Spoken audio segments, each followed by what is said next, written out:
Welcome into OutKick the Show. I am your fearless leader, Clay Travis. I hope all of you are having fantastic Fridays, wherever you may be across this great country or this great land. I hope you are living your lives without fear. And I hope you are ready to gamble this weekend. We got a lot of college football and NFL kicking off for you as we roll into December. Not September, December. Don't panic. There are several different things that I want to hit right off the top here. First of all, if you're in Tennessee, you can wager $5. And if you pick the right winner between the Titans and the Browns, you win $125. That's a 25-1 payout. $5 turns in to $125. Get your bets in now. If you're in Tennessee, if you're in Michigan, and you're in Virginia, about to be legal to gamble on sports in your states, get signed up now. You will be glad that you did. Also, listen closely, New Jersey, Pennsylvania, Iowa, Illinois, Indiana, Colorado, West Virginia, all of those states, up to $1,000. Free wager, no risk if you go sign up right now at FanDuel.com/Clay. That's FanDuel.com/Clay. All right, a lot to get into here. Right off the top, the SEC has officially adjusted their schedule, announced the games that will be played on December 12th and on December 19th. A big part of this goal here, and I want to talk about positives because there has not been enough attention paid to this. The SEC is planning to have every team play a complete 10-game schedule. Now, who knows what might happen on the 12th, and who knows what might happen on the 19th and all the days in between. But the SEC is going to play close to 70 regular season games, plus crown a champion. It's a pretty remarkable achievement, considering all the Corona bros out there who said playing college football was going to be impossible this fall. The SEC trying to get 10 games in the conference for everyone with fans present. Pretty incredible. Big 12 and ACC have also done a good job. Now, Vanderbilt. I told you this was going to happen. Everybody out there in the Corona Bro woke blue checkmark brigade was refusing to acknowledge it. When you have a kicker, address the team at halftime on camera, according to my buddy Chad Withrow, and they are filming her, and she has never played before in her career. And she's ripping the football team and telling them that they stink, and then you play your worst game of the year. You have a pathetic squib kick. Let's be honest, the worst kick to start the second half of any college football game was delivered by Sarah Fuller. Everybody out there in the woke sports media treats it like it's an incredible accomplishment, like it's never been done before, even though 20 years ago this experiment happened. And as a result, Vanderbilt's not playing this weekend. And I am told one reason Vanderbilt's not playing this weekend is not just COVID, it's that several players don't want to play. They didn't want to get lectured in their locker room by someone who wasn't a member of their team. They recognized that Sarah Fuller kicking was a sham. It was a totally manufactured stunt. And they're sitting around now that their head coach has been fired and saying, why in the world would we show up and get our brains beat in by Georgia when we're going to lose? It's not going to be a close game. We don't have any interest in playing. I don't know if Vanderbilt's going to take the field again for the rest of the season. This is going to hurt the ESPY award for Sarah Fuller. Also, going to hurt her Heisman candidacy. I don't know if she's going to get invited to New York now. I'm not even sure they're going to do invitations to New York. It's going to be tougher to justify sending her to New York to win the Heisman Trophy when she only got to play in one game and only got to be on the field for one kick. I don't know. It's dicey now whether or not she's going to get the Heisman Trophy. I'd be nervous if I were a Vanderbilt football fan with this game being canceled. Positive news. Ohio State is going to be playing against Michigan State this weekend. I've told you based on my conversations with people inside the Big Ten, there are several considerations several different things under consideration in the event that Michigan's not able to play on December 19th. They could lower the number of games that have to be played in order to qualify for the Big Ten championship. They could find Ohio State another team to play against. There are a lot of different moving parts. The athletic directors, not Commissioner Kevin Warren, controls whether or not we're going to see a change to the number of games you have to play in order to qualify for the Big Ten. But the hope is that Ohio State's going to be able to get 6 in, and it won't matter. Larger college football playoff picture. There are, I believe, 7 teams alive, all right? In the SEC, Florida, Alabama, Texas A&M alive. In the ACC, Notre Dame and Clemson. In the Big Ten, only right now, Ohio State. So I said 6 teams. And then whichever of the non-Power 5 teams, Cincinnati, BYU, Coastal Carolina, one of those teams could rise up and be competitive potentially if there were enough losses otherwise. Those would be the 7 teams that are alive in any kind of way for the college football playoff. And I want to reiterate my praise for Coastal Carolina and Jamie Chadwell, as well as BYU and everybody associated with the BYU football program for on short notice scheduling this game on Saturday. If you are a fan of mine, I don't understand how you are not a fan of BYU. Everybody in the Mountain Time Zone and the Pacific Time Zone, except for BYU, turned tail and ran. They were terrified of the Corona Bros. And BYU stood up and they said, we're going to find a way to play. Now, the unfortunate thing for BYU is they're getting screwed in the college football playoff rankings because they're being criticized for not playing enough Power 5 conference teams when the Power 5 conference teams all canceled on them. It's one of the least fair situations I've ever seen. Follow me along here about BYU. BYU was willing to play every game this year. In July and August, all the Corona Bros in the Pac-12, the Mountain West, the Big Ten, they all canceled their season. And all the other major conferences said we're only going to play games internally in conference. And so all out-of-conference games, when you're an independent, BYU had no options. What happened for Notre Dame was they were able to play inside of the ACC for the year. BYU didn't have an option. And now the College Football Playoff Committee is penalizing them because they didn't play a tough enough schedule. Well, how in the world were they supposed to play anybody else? And I can't believe this is not a bigger story. BYU is being treated in a fundamentally unfair fashion, and they should be, in my opinion, considered one of the best stories of 2020 in sports because their steadfastness, their testicular fortitude, their willingness to play when everybody else was sitting down, to me, that almost justifies them a spot in the playoff. Really, if it gets down to a difficult call, I would reward the teams that were instrumental in helping to ensure we have a season. I certainly think if BYU wins out, they need to be a part of the New Year's Six. So congratulations to BYU. I'm proud of you guys, even if most in the media won't even acknowledge all that you have accomplished. Did you see the battle on CNBC over lockdowns? I still haven't heard a Corona bro give me a good example or explain this in more logical fashion. Think about it for a minute. In many communities all over America, we are saying, shut down everything. But Walmart and your grocery store are allowed to stay open.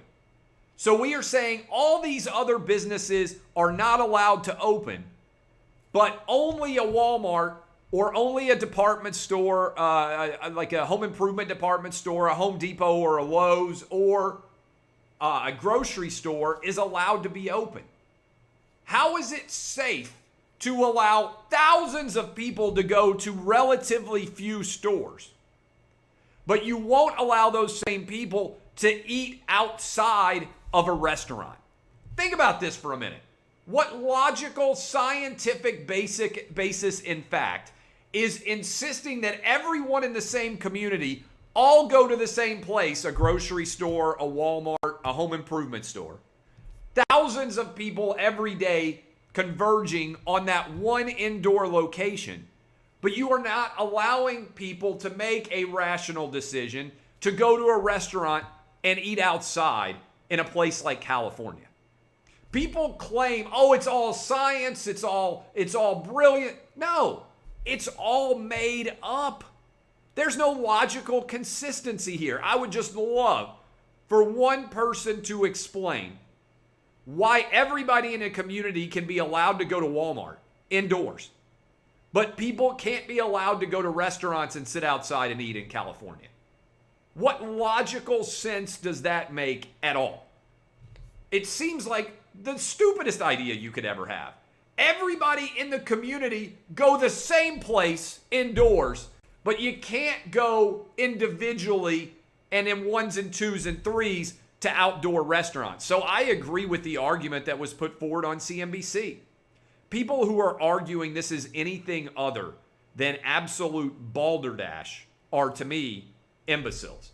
And speaking of imbeciles, you would be an imbecile if you were not drinking Dixie Vodka. Dixie Vodka, raise a glass for Dixie Vodka, represents the anti-cancel culture. Did you know that they told Dixie Vodka, change your name because the word Dixie is offensive?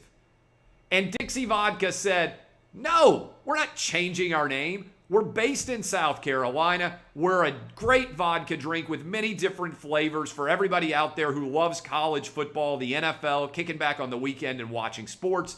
They specifically came to OutKick because of our fight against cancel culture. They wanted to be allied with us. And so if you're tipping a glass back this weekend, you need to be allied with Dixie Vodka. If you're going into your liquor store, say directly, I want Dixie Vodka. They have them there all over the South. This is a fantastic product. My wife loves it. The mint flavor vodka is incredible. All of their flavors are fantastic. We drink a lot of mint flavored vodka in the Travis household watching games over the weekend. Dixie Vodka, raise a glass for them. Dan Le Batard is officially out at ESPN Radio. And I have to ask you this question. It's a pretty straightforward question. Does ESPN still care about radio? I mean, I think it's a question that is legitimately worth asking. All of their talent is gone. Mike and Mike, they fired him. Trey Wingo, they fired him. Dan Le Batard, they're effectively firing him, kicking him out to the curb. Who actually is on ESPN Radio now that moves the needle in any way? And I'm not just saying this because we're dunking on them all balls in the face style at Fox. Whether you love me or hate me, we're killing it. Whether you love him or hate him, Colin Cowherd's killing it. Love him or hate him, Dan Patrick is killing it. Doug Gottlieb, The Odd Couple. All day long, Fox Sports Radio is now dominating. And this is a legitimate question. I think ESPN, based on all the people that they're forcing out in radio, is basically just letting it be known that they don't care about radio at all anymore. I legitimately think that's the conversation that they are having. And as a result, I think they are just moving on. It wouldn't stun me if in the next couple of years they just say, hey, ESPN Radio is effectively going to be whatever programming exists on ESPN all day long, because their talent roster is non-existent. And the show mixes and matches that they've ended up with are awful. I hate to say, look, I respect Dan Le Batard because people care about him one way or the other. That's ultimately the goal of any radio show host. You name them, people either love or hate them, right? That says that you're doing something interesting on the radio. And, of course, I think everybody should love me, but I don't care if they hate me. I'm going to do exactly and say exactly what I think every single day. I legitimately wonder whether ESPN is done with radio, because their radio lineup right now is absolute garbage. And I wish Dan Le Batard well. I would bet that he's going to go off and do his own podcast, and he'll be fine. One of the interesting angles here is it used to be that leaving ESPN was a death sentence. Skip Bayless has done fine. Colin Cowherd has done fine. Aaron Andrews has done fine.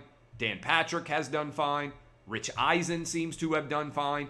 I'm sure Dan Le Batard is going to do fine because the power of ESPN to make stars is basically non-existent right now. I don't remember the last star that ESPN made. You make yourself a star by the work product that you put out into the world now, not because you happen to be featured on the ESPN platform of talent.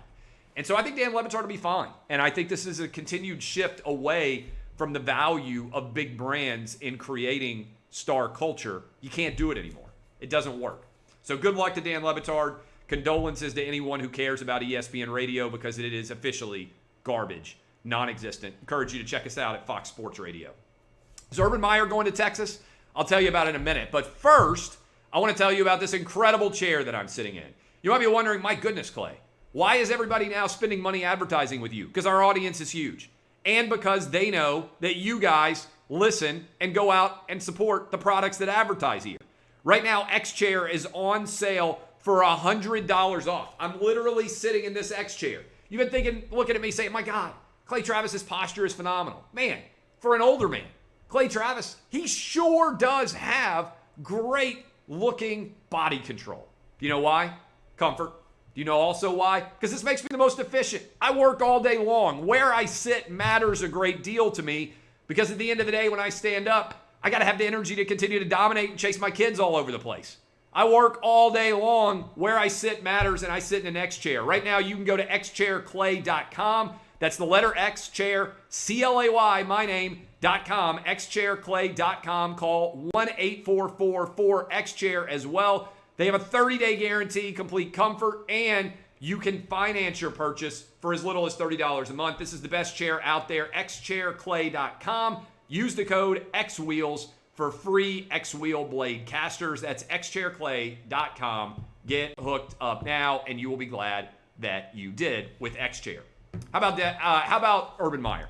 Do we think he's going to Texas? This would be a heck of a story because Urban Meyer said he didn't have anything left when he left Ohio State. And he would be going and replacing his old offensive coordinator, Tom Herman, who got involved a couple of years ago with all this Zach Smith shenanigans, the former wide receivers coach at Ohio State. So, where are we headed here? There are an awful lot of rumors that as soon as Texas's season is over, and I believe they play against Kansas State this weekend, that Tom Herman's tenure as the head coach of the Longhorns is going to be complete. And one reason why would be that Oklahoma's doing very well so far with Lincoln Riley. Texas A&M finds themselves in the midst of a college football playoff race. They play against Auburn this weekend.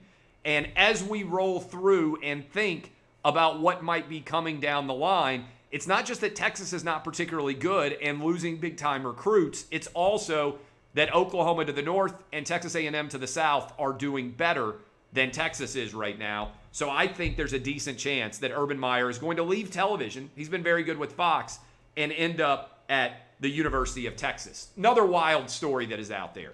Warner Brothers releasing all movies in 2021, such as The Matrix 4, Wonder Woman, all direct to HBO Max and in movie theaters on the same day. Could COVID destroy the movie theater industry to a large extent? I think the answer may well be yes. I asked you guys, 20,000 of you voted. Would you rather watch the newest release of a movie at home, or would you rather go to a movie theater? My audience, 63% of you, with 20,000 people voting, said you would rather watch at home. 37% of you said you would rather watch in a movie theater. I think going to watch a movie in a movie theater 10 years from now is going to be a rarity. I think the vast majority of people are going to continue to get bigger and better screens in their houses, to the point where we almost all have movie screening rooms in our houses. Used to be something that only existed in Hollywood and LA and with the super rich. But I bet a lot of you watching me right now have monster flat screen televisions that feel like movie projectors in many ways in your homes. And I think your average person would rather be able to stop the movie, go to the bathroom, get a drink, eat, and or stay at home. I think all of these factors moving in the direction of positivity in order to be able to set up there. Just checking the news to make sure that nothing crazy had happened. All right, let me give you my gambling picks as we roll into the weekend. FanDuel.com/Clay. Get your gambling picks in there. FanDuel.com/Clay. I'm on. This is the OutKick 6-pack, where we have been winning at a 62.1% rate on the year. We are 41-25 with the OutKick 6-pack. Detroit at Chicago, the under 44.5. Indy and Houston, the over 51. Miami and Cincinnati, the under 42.5.